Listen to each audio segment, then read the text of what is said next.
Before I begin, I would just like to say thank you guys so much for showing episode 1 of Paleofauna a lot of love. My art style may be noob still, and my speech and video editing may be bad, but episode 1 reached 58 reacts and more than 10 shares. That's amazing. Because of that, I'll be making more of this in the future. So stay tuned, and back to the video. Thank you guys. Hey guys, and welcome to the second episode of Paleofauna, the series where we talk about prehistoric animals that roam the Earth's misty past. Ancient history is not without its oddities. We had lizards that lived like whales, we had whales that lived like crocodiles, we had crocodiles that lived like horses, and many, many, many more. In this video, we'll explore one of those oddities. One animal that plagued scientists for a long time, but we began to understand them just fairly recently. So sit back, relax, and enjoy the video. This here is Therizinosaurus, a species of herbivorous dinosaur that lived during the late Cretaceous period, some 70 million years ago. It is classified as a theropod, a group of dinosaurs that include carnivorous dinosaurs, like Velociraptor, and most famously, T-Rex, or Tyrannosaurus rex, but it itself was not a carnivore.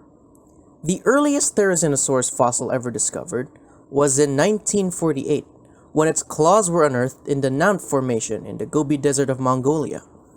It was thought to have been a fossil rib of an ancient turtle, thus naming it Therizinosaurus cheloniformis, meaning turtle-like Scythe Lizard. It was later correctly identified as a theropod dinosaur when better fossils were found and more rigorous analyses were done. This animal, despite being classified among carnivorous dinosaurs, was an herbivore.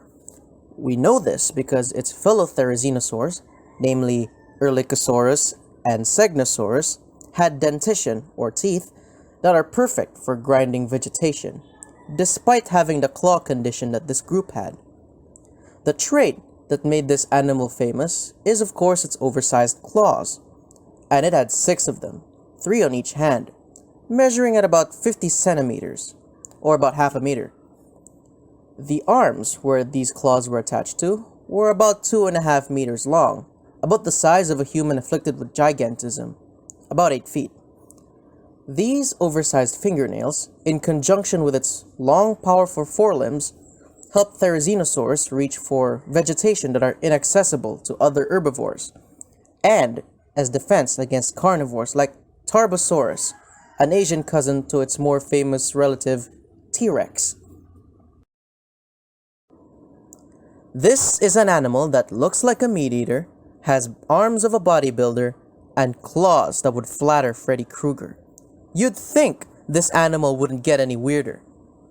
Well, what makes this animal even stranger is the fact that it, like most other theropod dinosaurs, had feathers. In 1996, a fossil therizinosaur named Paleosaurus, I tried to pronounce the Chinese spelling as best as I can, was unearthed in the Ishan Formation of China. It was found to have feather impressions on its body, similar to downy feathers or those fur-like feather coverings that chicken hatchlings have, like those, indicating that therizinosaurs, including Therizinosaurus, had feather coverings. Now this was a giant tree-browsing turkey you do not want to mess with. Now, I was inspired to draw this creature thanks to a documentary called Chased by Dinosaurs by zoologist and adventurer Nigel Marven. In it, he explored what this animal was like in real life, what it ate, what its behavior was, what sort of environment it was in, what other animals were there, and so on. Now, my depiction of this animal may look slightly familiar. Yep, the color scheme of this animal was inspired by Kevin from the movie Up. And it kinda makes sense since Kevin was a dinosaur, and this one is a dinosaur too. What? Birds are dinosaurs. They're the last living descendants of them. Just look at their toes. I'm sure everyone has seen a chicken foot before, an ostrich foot before, a cassowary foot before, and a T-Rex foot before. See the resemblance? But Therizinosaurus is not a bird. It's a dinosaur. It just has feathers. Feathers just so happen to be the fashion trend of the time. And that's about it for Paleofauna episode 2. Thank you guys so much for watching. If you guys loved what you saw, like and share this video to your friends if you want to. And I can't stress this enough, thank you guys so much for showing love to Paleofauna episode 1. That has been inspiring me to make more videos like these, even if the quality is kind of bad, but I will improve. I just need to start somewhere. Oh, right, shameless plug. Go subscribe to my channel on YouTube, Jonathan Kennedy, where I will also post my videos there as well. I already posted my episode 1. And I wanna try and push my luck, not just here in Facebook, but also on YouTube. Once again, thank you guys so much for watching, and ciao!